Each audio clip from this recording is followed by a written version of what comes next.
Hola mis amigos, bienvenidos a la lección número 8. El escritor más prolífico de la Biblia en el Antiguo Testamento es Moisés, mientras que en el Nuevo Testamento Pablo fue el que más escribió. A Moisés se le atribuye el Pentateuco, es decir, los primeros 5 libros de la Biblia: Génesis, Éxodo, Levítico, Números y Deuteronomio. Moisés también escribió el Salmo 90 y el libro de Job. De acuerdo con el contexto de la narración de Marcos 10, 2 al 9, que se refiere a la discusión de Jesús con los fariseos sobre la aprobación del divorcio, Cristo confirmó la paternidad literaria o autoría de este libro cuando atribuyó a Moisés las citas tomadas del Génesis. Jesús citó el libro de Génesis y en reiteradas ocasiones se refirió a eventos que ocurrieron y que solo se describen en este libro. De esta manera demostró que lo consideraba como un registro histórico fidedigno. Los apóstoles también citaron con frecuencia el libro de Génesis. Ellos también estaban totalmente convencidos de que Moisés era su autor inspirado. La sierva del Señor declara que Moisés escribió el libro de Génesis en el desierto de Madián. Allí, bajo la inspiración del Espíritu Santo, escribió el libro de Génesis. Los largos años que pasó en medio de las soledades del desierto fueron ricos en bendiciones, no solo para Moisés y su pueblo, sino también para el mundo de todas las edades subsiguientes. Patriarcas y Profetas, página 227. Y también afirma: no se perdieron los largos años pasados en la soledad del desierto. Moisés no solo estaba ganando una preparación para la gran obra que estaba delante de él, sino que durante ese tiempo, bajo la inspiración del Espíritu Santo, escribió el libro del Génesis y también el libro de Job. Señales de los tiempos, 19 de febrero de 1880. La mayor parte de los filólogos bíblicos coinciden en que el primer libro escrito fue el libro de Job. Sin embargo, aunque Génesis no fue el primer libro que escribió Moisés, fue ubicado en el canon bíblico como el primer libro de la Biblia, y esta posición que ocupa es la más correcta y apropiada por su tema, desarrollo y composición. El libro del Génesis fue escrito alrededor de 1500 años antes de Cristo, mientras los hebreos estaban aún en esclavitud en Egipto. Era costumbre de la tradición hebrea seguir la norma general de colocar los títulos a los libros usando alguna de sus palabras iniciales. Y fue así como la primera palabra original del Génesis en hebreo, Bereshit, que significa origen, fuente, comienzo, principio, se convirtió en el nombre del primer libro de la Biblia, conocido como Génesis.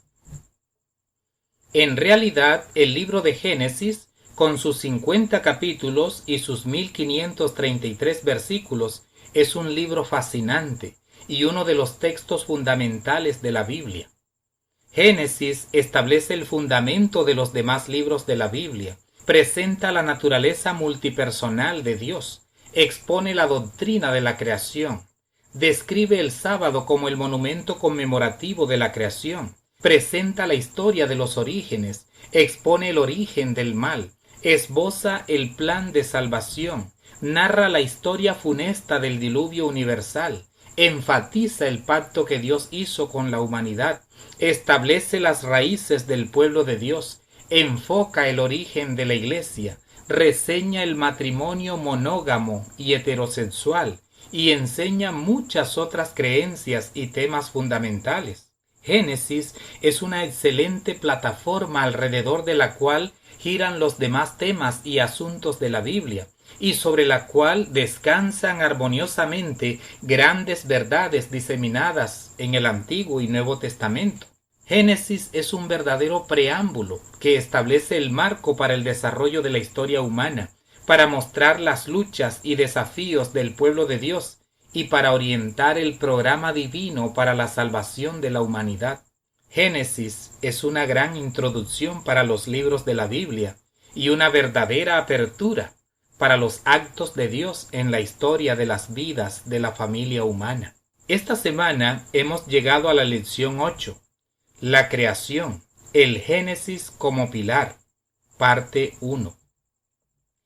Veremos 4 aspectos relevantes del libro de Génesis que son pilares para el establecimiento de otras verdades valiosas de las Sagradas Escrituras.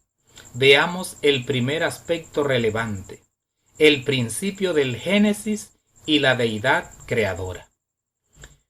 Las primeras palabras de la Biblia son categóricas y determinantes. En el principio creó Dios los cielos y la tierra, Génesis 1:1. Esta breve declaración, sencilla, simple y elemental, tiene una connotación profunda y un significado amplio y extraordinario.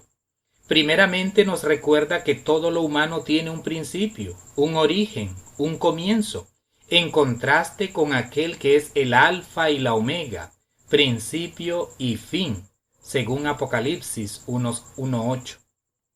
Génesis no comienza probando la existencia de Dios, sino que la da por sentada.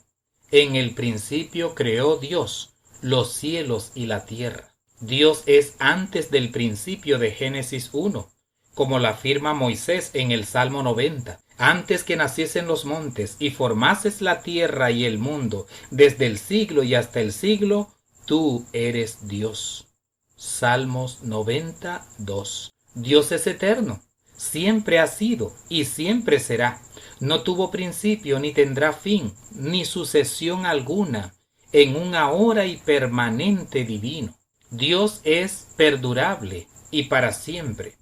La comprensión plena de la eternidad es superior a nuestras posibilidades, porque los días de nuestra edad son 70 años, como dice el salmista, y si en los más robustos son 80 años. Salmos 90:10. Por ser finitos, temporales y limitados, no podemos comprender cabalmente los atributos de eternidad e inmortalidad que la Biblia atribuye a Dios. Sinceramente no podemos entender más allá de los simples procesos de nacer, crecer, reproducir, vivir y morir, que son exactamente los conceptos humanos y reales con los que estamos relacionados y familiarizados. El ser humano experimenta el tiempo como una medida de limitación. La vida en la tierra es corta, demasiado efímera y transitoria. Para los humanos el tiempo es fugaz, breve, efímero y pasajero. Por lo tanto, no podemos sino aceptar la eternidad de Dios por fe. Cuando lo hacemos, estamos listos para aceptar la creación en 6 días, también por fe. San Pablo dice, por la fe entendemos haber sido constituido el universo por la palabra de Dios, de modo que lo que se ve fue hecho de lo que no se veía. Hebreos 11:3. Es significativo que el verbo crear de Génesis 1:1 en hebreo es bará, que designa una actividad única y exclusivamente de Dios. Bará se usa para decir que Dios crea un corazón limpio, en Salmos 51:10, que Dios crea el viento, en Amós 4:13, y que Dios crea nuevos cielos y nueva tierra, en Isaías 65:17. El uso de bará en todos estos pasajes excluye la posibilidad del uso de materia preexistente. Este es un punto importante, porque Hebreos 11:3 afirma que por la fe entendemos haber sido constituido el universo por la palabra de Dios, de modo que lo que se ve fue hecho de lo que no se veía. La sierva del Señor reafirma este hecho cuando declara que, al formar al mundo, Dios no se valió de materia preexistente. Tomo 8 de Testimonios para la Iglesia, página 270. El Creador no usó la materia para crear, todo lo hizo de la nada, simplemente Él dijo y fue hecho, Él mandó y existió. Salmos 33:9. Qué reconfortante es saber que Dios, el Eterno, el Infinito y Todopoderoso, es el Creador de los cielos y la tierra. Qué esperanzador es saber que somos el resultado de una creación con propósito y que no estamos aquí por simple casualidad o por mero azar. No obstante, los ateos y materialistas descartan la existencia de Dios y de una creación divina. Los hombres no quieren creer en el informe bíblico y en su lugar aceptan lo que decía Pablo, los argumentos de la falsamente llamada ciencia. 1 Timoteo 6:20. Los hombres quieren ser más sabios que lo que está escrito y objetan el elemento sobrenatural de la obra de la creación narrada por la Biblia. En nuestros días, las teorías humanas, las hipótesis de científicos e investigadores son exhibidas como ciertas y expuestas a la gente como grandes logros obtenidos después de muchos años de esfuerzo, trabajo e investigación. Sin embargo, muchas de esas teorías y declaraciones científicas están en contradicción con la Biblia y desmienten sus grandes y eternas verdades. La teoría del Big Bang o explosión cósmica, que trata de explicar el origen del universo y exponer el punto inicial en el que se formó la materia, el espacio y el tiempo, no es más que un intento del humanismo de pretender explicar la existencia del universo y el origen de la vida sin Dios, la verdadera fuente creadora y la auténtica fuente de vida. Toda la tesis que argumenta la ciencia para explicar el origen del universo y de la vida es compleja, intrincada e incomprensible. Millones de años, evolución de especies, energía eterna, materia indestructible y otros términos y expresiones similares son parte del discurso de científicos, ateos, materialistas y defensores de la alta crítica, que intentan explicar la creación sin un creador sabio y sin un diseño inteligente. En realidad se requiere más fe para aceptar la teoría científica sobre el origen del universo y las primeras manifestaciones de vida en el planeta que para creer el argumento bíblico. En el principio creó Dios los cielos y la tierra. El científico inglés Stephen Hawking una vez declaró en Historia del Tiempo en 1988, mi meta es llegar a una comprensión plena del universo, saber por qué es como es y por qué existe.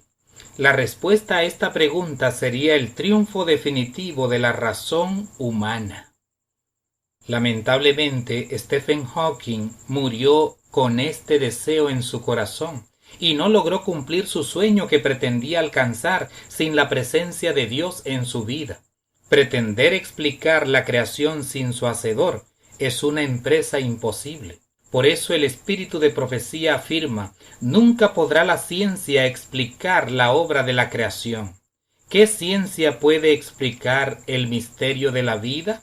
Tomo 8 de Testimonios para la Iglesia, página 270.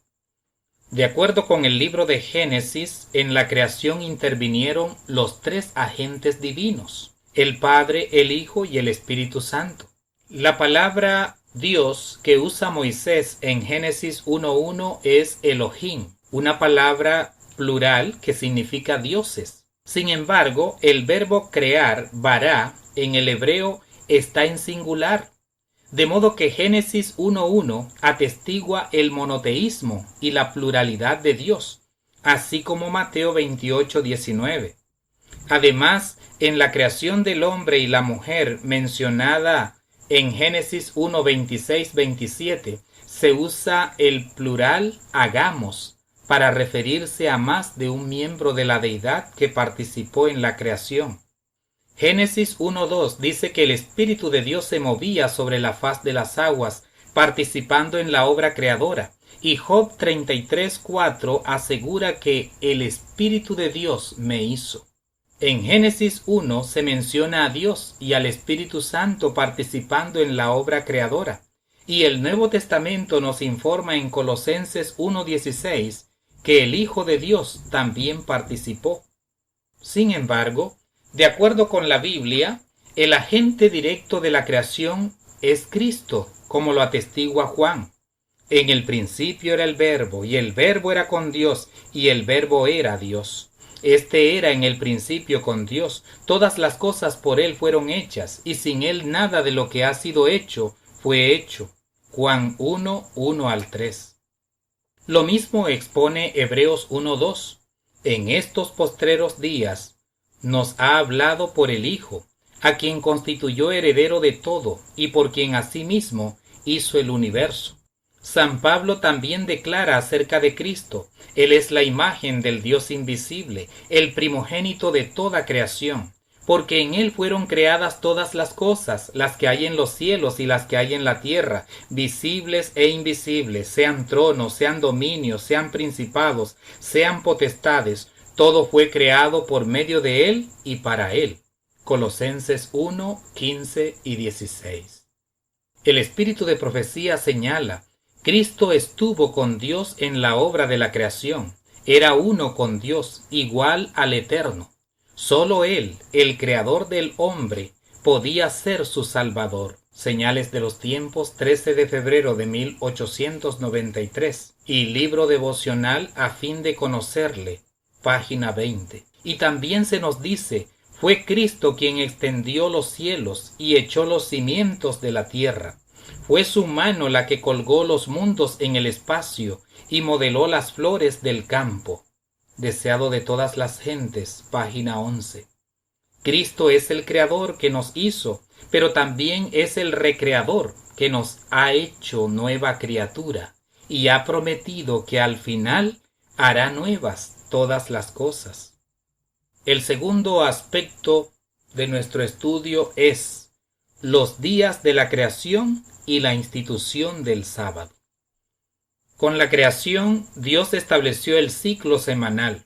Después de cada acto creador, el registro bíblico reza: y fue la tarde y la mañana un día, Génesis 1:5, y fue la tarde y la mañana el día segundo, Génesis 1:8, y fue la tarde y la mañana el día tercero, Génesis 1:13, y así sucesivamente hasta llegar al sexto día, cuando Dios creó los animales terrestres y formó a Adán y a Eva. En todos estos pasajes, la palabra hebrea que usa Moisés es yom, que significa día. Cada día está descrito como compuesto por dos partes importantes: la tarde, es decir, la noche, la parte oscura del día, y la mañana, es decir, la parte diurna en que hay luz. No existe la menor duda. La frase literal, la tarde y la mañana, es la descripción de un día astronómico, literal, de 24 horas. En nuestros días hay una fuerte tendencia a interpretar los días de la creación de Génesis como largos periodos, épocas o eras indefinidas. Como en el mundo popular se ha enseñado que los relatos de Génesis son mitos, fábulas, leyendas o ficción, algunos han concluido que los días mencionados no son literales, sino figurativos, y han razonado que para el Señor un día es como 1000 años, y 1000 años como un día, de acuerdo con 2 Pedro 3:8. Sin embargo, este apenas es un ejemplo de cómo muchos interpretan la Biblia fuera de contexto. Tanto Moisés en el Salmo 94 y el apóstol en 2 Pedro 3:8 se refieren a la eternidad de Dios. El paso del tiempo y el transcurrir de las horas no significan nada para el Dios eterno. Los siglos y milenios de la creación y de la raza humana en comparación con la eternidad de Dios no es más que un solo día. Es como el día de ayer, que pasó rauda y fugazmente, y una vez que transcurre, apenas queda un tenue y leve recuerdo de él. Dios es eterno. Para él no hay pasado ni futuro. Todas las cosas le son eternamente presentes. Dios no necesita nuestro calendario, nuestro reloj o cronómetro, porque Él no tiene necesidad de nuestro limitado concepto del tiempo. Por lo tanto, no podemos limitarlo ni encasillarlo en nuestra escala de días y años. Por eso el apóstol Pedro reprende la ansiedad y la impaciencia incrédula de los burladores que piensan que Dios no cumplirá sus promesas relacionadas con la segunda venida y el fin del mundo. Muchos han aceptado los postulados de la evolución y miles de creyentes han adoptado el sincretismo entre creacionismo y evolución, creyendo que puede hacerse una componenda entre la fe y una teoría absurda que despoja a Dios de su omnipotencia y suficiencia para llevar a cabo la creación en 6 días literales. Arguyen que la creación tardó largos periodos, incluso milenios, por los lentos procesos evolutivos que tuvieron que llevarse a cabo. No obstante, el registro bíblico desmiente este argumento cuando asevera: «Oh Señor Jehová, he aquí que tú hiciste el cielo y la tierra con tu gran poder y con tu brazo extendido, ni hay nada que sea difícil para ti». Jeremías 32, 17. El Dios infinito y todopoderoso creó el mundo en 6 días y reposó el 7º día de acuerdo con Génesis 2:2. Además, el registro bíblico de la creación se cierra con las palabras «y acabó Dios en el día 7º la obra que hizo». Y el mismo Moisés, cuando cita la ley moral de los 10 mandamientos escrita por Dios, señala: «Porque en 6 días hizo Jehová los cielos y la tierra». Éxodo 20:11. En estas palabras literales no hay ningún misterio, figura o símbolo. El lenguaje de la creación es fácil de entender, claro, inteligible, comprensible y diáfano. Es importante recordar que en la semana de la creación, Dios estableció el ciclo semanal, el cual no ha sido alterado desde el principio del mundo y aún permanece vigente. El hombre ha diseñado diferentes tipos de calendarios como el lunar y el solar, y algunos de los meses de esos calendarios pueden ser cortos o largos. Incluso se da el caso en nuestro calendario gregoriano que cada 4 años es bisiesto, es decir, cada 4 años el año tiene 366 días. Pero el ciclo semanal se mantiene. El hombre ha hecho cambios para el comienzo de los días, haciendo comenzar los días a la medianoche, a diferencia de la Biblia, que enseña que los días comienzan a la puesta del sol. También el hombre ha sustituido el sábado bíblico por el domingo, como lo hizo el emperador Constantino en el año 321. Sin embargo, el ciclo semanal establecido por Dios en la creación no ha sido afectado ni alterado. La Biblia también señala que cuando Dios finalizó su creación, instituyó el Shabbat o sábado como recordativo de su creación. Fueron pues acabados los cielos y la tierra y todo el ejército de ellos, y acabó Dios en el día 7º la obra que hizo, y reposó el día 7º de toda la obra que hizo, y bendijo Dios al día 7º y lo santificó, porque en él reposó de toda la obra que había hecho en la creación. Génesis 2, 1 al 3. Dios no eligió un árbol gigantesco, una gran montaña o algún otro objeto de su creación para recordar su extraordinaria obra. Simplemente escogió 24 horas en el tiempo para recordarle a la humanidad que Él es el creador y sustentador de todas las cosas. De acuerdo con Génesis 2:3, el Shabbat fue marcado por el Creador. Dios reposó en él, lo bendijo y lo santificó. En otras palabras, el Creador separó el Shabbat, lo apartó con un propósito sagrado. Además, el autor de Génesis enfatiza el día que Dios escogió, y acabó Dios en el día 7º, y reposó el día 7º, y bendijo Dios al día 7º. Génesis 2, 2 y 3. El mismo énfasis aparece en el 4º mandamiento: mas el 7º día es reposo para Jehová tu Dios, porque en 6 días hizo Jehová los cielos y la tierra, y reposó en el 7º día. Éxodo 20, 9 al 11. No cabe la menor duda, el día designado por Dios fue el Shabbat o sábado. De manera que cuando Cristo dijo en Marcos 2:28, el Hijo del Hombre es Señor aún del día de reposo, se refería a que Él es el dueño del sábado. En el Nuevo Testamento la palabra griega que se usa para el sábado es sábaton y aparece 67 veces. En 59 casos se refiere al día sábado, el séptimo de la semana, el día de reposo, según la Reina Valera revisada. Es claro que si Jesús es Señor del día de reposo o sábaton, que es el sábado bíblico, entonces Apocalipsis 1:10 no puede referirse al domingo, porque el día del Señor es el sábado. Desafortunadamente, el enemigo ha conseguido que tanto el mundo secular como gran parte de la cristiandad crea que el domingo es el día de descanso establecido por Dios.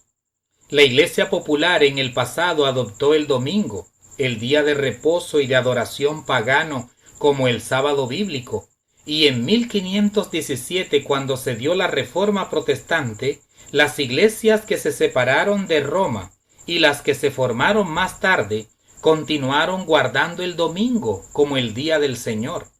Hoy muchos siguen honrando una institución humana establecida por ese poder político religioso y se han olvidado del sábado bíblico, el séptimo día de la semana. La Biblia en Apocalipsis extiende la invitación a todos los mortales. Temed a Dios y dadle gloria, porque la hora de su juicio ha llegado. Y adorad a aquel que hizo el cielo y la tierra, el mar y las fuentes de las aguas. Apocalipsis 14:7. Esta es una referencia al mensaje de Génesis y una invitación a adorar al Creador que dio el sábado como monumento recordativo de su creación. A medida que nos acerquemos al final de la historia de este mundo, la alianza poderosa de las dos potencias representadas por las bestias de Apocalipsis 13 llevarán el domingo hacia adelante para convertirlo en un signo de su autoridad y poder, para luego someter a las minorías de acuerdo con Apocalipsis 13, 11 al 17. Entonces se cumplirán las palabras del don profético. El sábado será la gran piedra de toque de la lealtad, pues es el punto especialmente controvertido. Cuando esta piedra de toque le sea aplicada finalmente a los hombres, entonces se trazará la línea de demarcación entre los que sirven a Dios y los que no le sirven.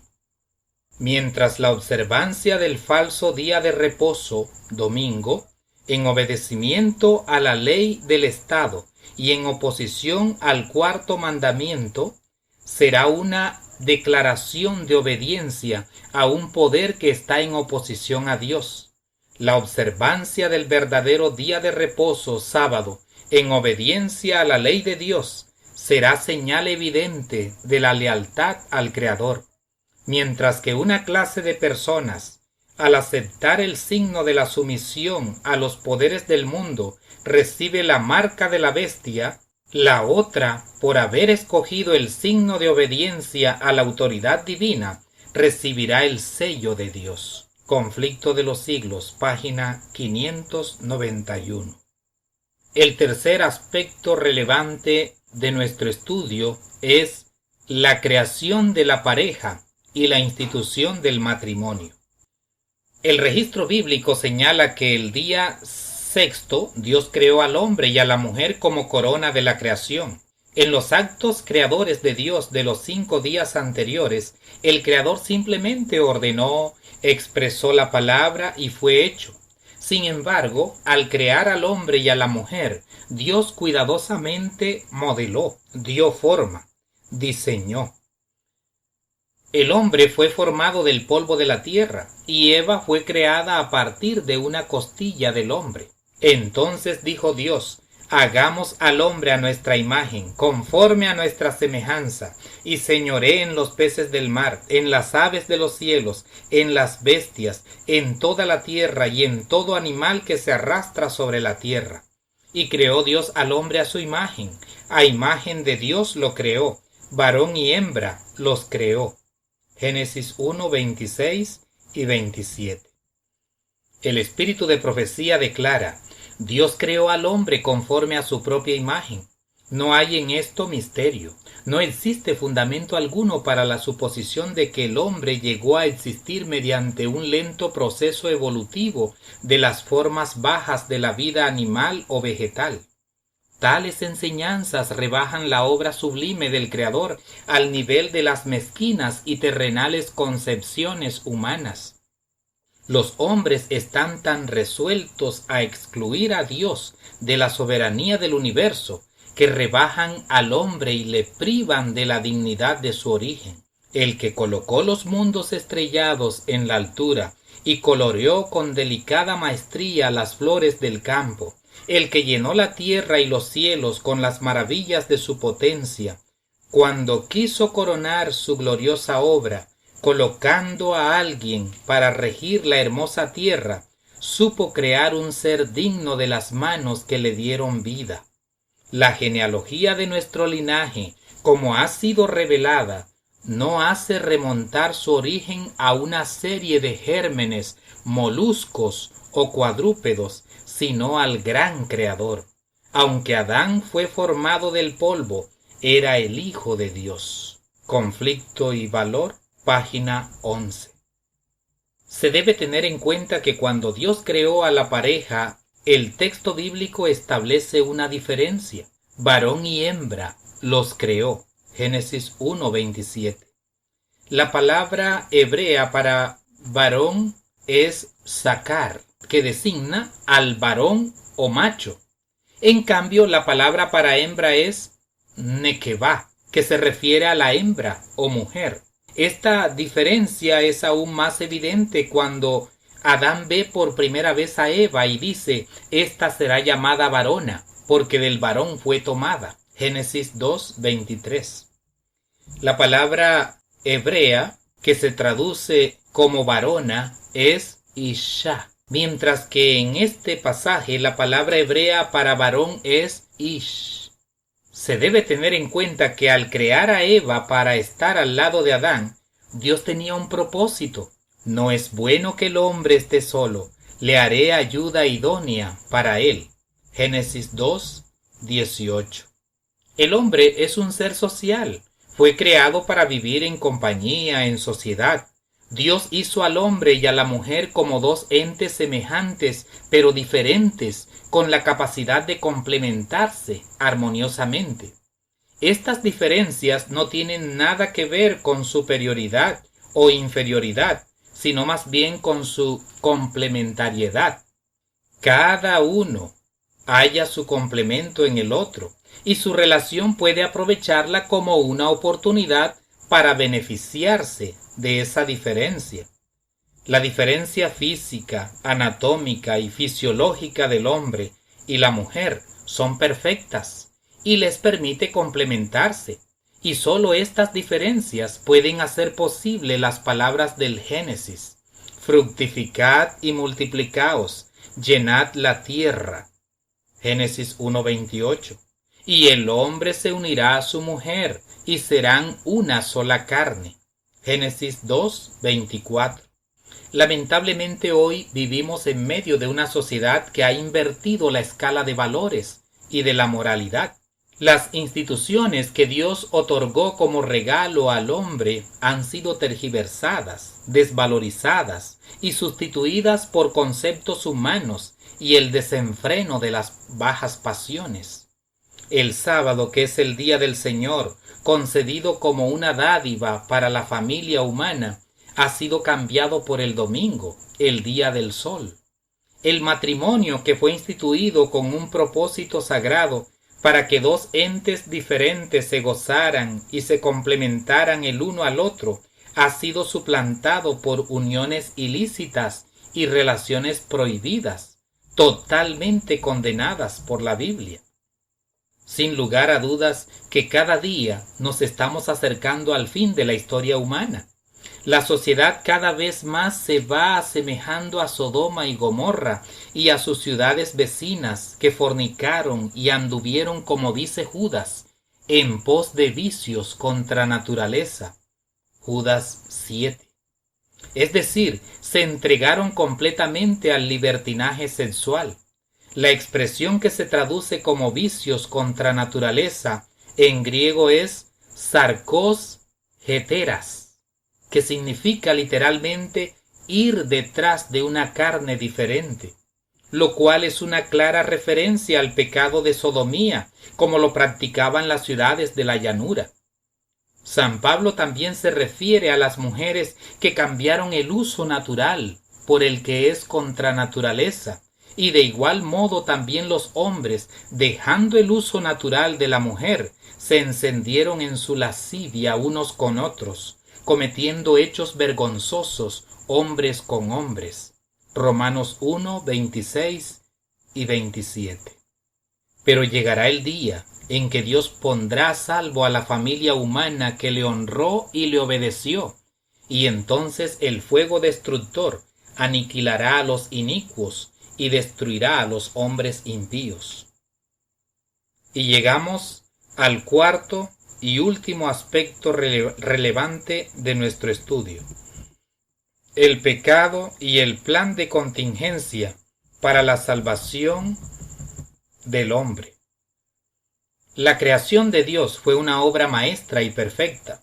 El registro del Génesis lo resume todo en las siguientes palabras: y vio Dios todo lo que había hecho, y he aquí que era bueno en gran manera. Génesis 1:31. Sin embargo, un enemigo había planeado estropear y dañar la obra del Creador. El espíritu de profecía declara: Satanás tomó la forma de una serpiente y entró en el Edén. Esta era una hermosa criatura alada, y mientras volaba su aspecto era resplandeciente, semejante al oro bruñido. Historia de la Redención, página 33. A pesar de las instrucciones y advertencias divinas, el enemigo halló el lugar, la ocasión y las condiciones favorables para engañar y de esta manera afectar la obra perfecta del Creador. Por eso San Pablo afirma: la serpiente con su astucia engañó a Eva. 2 Corintios 11:3. Y la mujer comió del fruto prohibido y dio también a su marido, como lo afirma Génesis 3:6. La desobediencia de la pareja trajo consigo la maldición que resultó en enfermedad, sufrimiento, dolor, deterioro y muerte. El pecado mancilló la creación y sumió al hombre en la servidumbre y la degradación. Entonces Dios hizo uno de los más grandes anuncios que se hayan hecho en la Biblia: y pondré enemistad entre ti y la mujer, y entre tu simiente y la simiente suya. Ésta te herirá en la cabeza, y tú le herirás en el calcañar. Génesis 3:15. Este pasaje es conocido como el protoevangelio o primer evangelio. Es el primer anuncio que hace la Biblia de las buenas nuevas de salvación en Cristo, la simiente de la mujer que aplastaría la cabeza de la serpiente. Sin embargo, en el acto de herir a la serpiente en la cabeza, el Salvador sería herido en el talón al morir en la cruz, pero su muerte aseguraría para siempre la salvación del hombre y el destino final de Satanás y sus secuaces. La sierva del Señor señala: pero cuando el Salvador hubo rendido la vida y exclamado en su último aliento: consumado es, entonces el cumplimiento del plan de la redención quedó asegurado. La promesa de salvación hecha a la pareja culpable en el Edén quedó ratificada. El reino de la gracia que hasta entonces existiera por la promesa de Dios quedó establecido. Conflicto de los siglos, página 347. Dice la inspiración: el pecado echó a perder y casi hizo desaparecer la imagen de Dios en el hombre. Restaurar esta fue el objeto con que se concibió el plan de la salvación, y se le concedió un tiempo de gracia al hombre, devolverle a la perfección original con la que fue creado. Es el gran objeto de la vida, el objeto en que estriba todo lo demás. Patriarcas y Profetas, página 584. Si la creación fue hermosa, espléndida y extraordinaria, el plan de contingencia trazado por la deidad para rescatar al hombre de la maldición del pecado es mucho más hermoso y excepcional. En verdad, el Ser Infinito es tremendo en poder, pero también es cierto que su amor no tiene límites. Su creación es maravillosa, pero más que asombrosa es su redención. Y cuando el Dios de la creación y de la gracia haga nuevas todas las cosas, como dice Apocalipsis 21:5, entonces los redimidos volverán al Edén restaurado y comerán nuevamente del árbol de la vida, como lo afirma Apocalipsis 2:7. En conclusión, podemos señalar que el libro de Génesis contiene 4 aspectos relevantes que son pilares para el fundamento de otras verdades bíblicas. Estos aspectos ayudan a entender los otros temas que aborda la Biblia. Por ejemplo, el principio del Génesis y la deidad creadora nos recuerda que Dios es primero que todo cuanto existe, que es eterno y que es la fuente de la vida. Es absurdo creer en la evolución o aceptar la idea de una evolución teísta. Dios no es súbdito de la materia, ni tampoco se valió de la misma para crear el mundo. La deidad participó en la creación, pero el Hijo tiene la primacía y es el gran creador, por lo que se le llama el primogénito de toda creación en Colosenses 1:15 y el principio de la creación de Dios en Apocalipsis 3:14. Otro aspecto relevante de Génesis es que los días de la creación son literales y no periodos indefinidos de tiempo o milenios como muchos señalan. Desde la creación, Dios estableció el ciclo semanal y este ha perdurado en la historia y en el tiempo y aún se conserva. Por lo tanto, el séptimo día de la semana es el sábado bíblico que nos recuerda cada semana quién es el Creador y quién merece ser adorado. Además, un aspecto relevante de Génesis es la creación de la pareja y la institución del matrimonio. El relato bíblico atestigua que Dios creó 2 seres semejantes pero diferentes, varón y hembra, para que se complementaran cumpliendo el propósito de multiplicarse y disfrutar su sexualidad dentro de los límites del santo vínculo del matrimonio. Por lo tanto, el matrimonio es monógamo y heterosexual entre un hombre y una mujer. Y finalmente, el libro de Génesis describe cómo entró el pecado que afectó la creación de Dios y puso en vilo la seguridad de la humanidad, pero también muestra el plan de contingencia que Dios trazó para salvar a la raza humana. Que Dios te bendiga, que su palabra te inspire confianza y que su Santo Espíritu te ayude a creer en ella. Oremos. Padre amado, gracias por las verdades reveladas en tu santa palabra. Ayúdanos a comprenderlas y a darlas a conocer a un mundo escéptico que ha distorsionado las verdades bíblicas siguiendo filosofías y huecas sutilezas según las tradiciones de los hombres. Que un así dice Jehová sea suficiente para confiar y creer en lo que está escrito, y que tu palabra siga iluminando nuestra vida y llenándonos de fe y esperanza. En Jesús te lo rogamos. Amén.